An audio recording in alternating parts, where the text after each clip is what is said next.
Hey guys, this is Scott with Ucan Outdoors, and this is day 6 or 6, whichever side. I love this format, just freewheeling it. But anyways, if you haven't subscribed or been to the channel before, please do, and go through my videos, like whatever. I'm reintroducing myself because, again, I'm not going to get into why. You watch the other videos if you want. But 30 days, I'm putting up at least a video a day, and I'm putting up some shorts, the ones that are a minute, or I'm trying to do 2 a day now. I was doing 1, but they're a minute or shorter, along with an 8 or 9 minute video. And just picking a different topic and no editing and just throwing it up just to kind of get things moving. But I love I love this format where, don't have to worry about any of that. So today's topic is something I get a lot of questions about, and something that I have to deal with all the time, and that is, and everybody does. And if you don't go into this nomadic world, whether you're traveling in an RV or in a truck or tent camping or whatever you're doing on a continuous basis, if it's full-time or just a majority of your time, you will not be successful, and you will burn out, and you will crash and burn if you don't get your head right first. That's the main thing.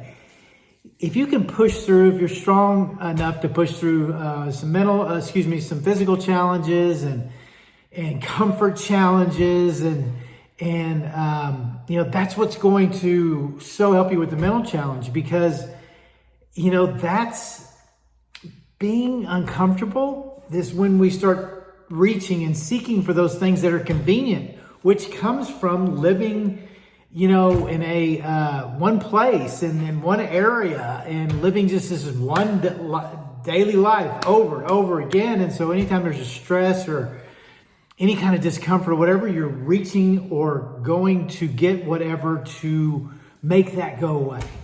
Well, when you're living a nomadic lifestyle, unless you're in one of these big Class A RVs, where I'm not sure I understand that, but again, that's me. It's not a criticism.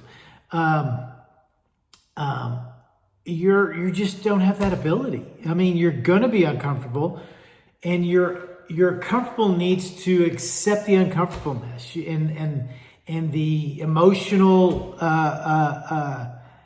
negativity that you will give yourself through your own self-talk about, what are you doing out here? What this is ridiculous. This is stupid. All those things that keep you from working toward a goal you may have with being outdoors, which I can't promote enough. That's what, Ucan Outdoors, that's my whole thing is, live wild, to be happy, get rid of the noise, get out of the society's environment as much as you can and reset. And that's the only way you can, shut everything off, where you can just hear what's in here. And then you have to work through it. So I advise anybody that's thinking about this lifestyle to start that process now. Start learning that. Take some quick short trips, and then go longer until you're out there, to make sure it's really what you want. And also get your head right in understanding what you'll have to do. I cold turkeyed it. That's just me anyways. I'm into extremes. So, that was not out of any kind of a comfort zone for me. But I was, even in my 16-foot camper, that first couple of months, man, after about 3 or 4 months, I was whining like a baby. It was like, what did I do?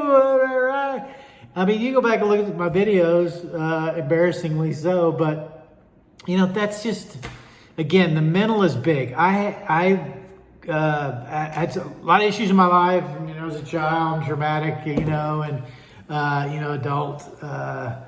alcoholism with my dad, and the beat downs, and just all of the other stuff that went on. So I've had a lot of anxious, depressive behaviors in my life, anger, things I just really didn't work through, even though my background is in psychology. My mom was a psychologist. I talked about that in one of the other videos around Mother's Day story. And And then other things that I do. That's just what my mom was. And I grew up in that, watching that and seeing that and being in that environment. And then I ran an adolescent residential treatment center for 11 years. So I had all the information and everything. And I knew, and I still, I'm very good at talking to people and helping them and getting through things. And a lot of times when you're able to do things like that, you're not always the best at doing it for yourself or following those own things. And that was me for many, many, many years. I never really addressed it, even though I knew what was going on. I always,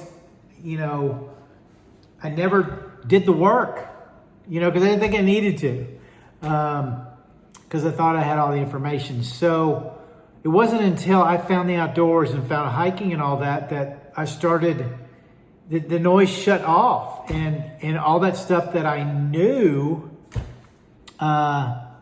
was really helpful in dealing with what was actually coming up. And I knew, fortunately, through a lot of things, that what I needed to do and how I needed to do it, and of course, ran away from that a lot and manipulated it a lot, and took me a little bit longer to catch it. But accepting it in the outdoors and all that, I can't do enough without it. I can't be uncomfortable enough if it takes me to being outdoors. I just don't sweat that stuff because it ends very quickly. The problem is we've been taught to not push through or get through those things that help us grow and strengthen us. We always, again, are trying to cut off any kind of discomfort or pain and grab things and bring things to us that would take all that away. We're soft. We're a society, we're soft, and everybody's unhappy. I hate being in concentrated areas right now and having to heal this injury. And it's been almost a month now, and I've got a few more weeks until I move back out, but I'm trying to stand still and take care of myself. But I hate being in populated areas because it's a energy suck. It drains you. Again, I go to the store, and I've talked about this a lot and did a video on some other things this morning. People, there's just no real interaction. People don't look at each other. People walk with their heads down. They're yelling at their kids. Spouses and stuff are fighting. There's no connectivity. Everybody's miserable, and everybody's just big, and everybody eats too much. And even, I've gained weight here because I'm in an environment where if I want some ice cream, man, I can go get some ice cream just like that. Being outdoors and putting yourself in environments, you just can't run to the store, and nor do you really want to, because your mind and everything's active, doing things that are more productive and healthy. You're trying to figure things out and taking the stimulation in of learning new things and seeing new things and how to navigate new things. Gosh, I can't just recommend it enough. So, go outdoors, man. Go outside. It'll make you feel better. It heals your mind, body, and soul. I say that all the time. Deep down in your soul. It'll make you feel better. I promise. So, best advice, and hopefully a little bit more information around this from me of getting your head right before you may bust a move. Just me. All right, guys. Any questions or anything else you want me to talk about? Please put that in here. I'm not getting enough engagement. I want some more engagement. Please engage with me. And please subscribe, like, share, do all that fun stuff if you want. But subscribing would be great. Get a little taste of what I'm doing. If you don't like it, you can always unsubscribe. All right, guys. See you. Bye.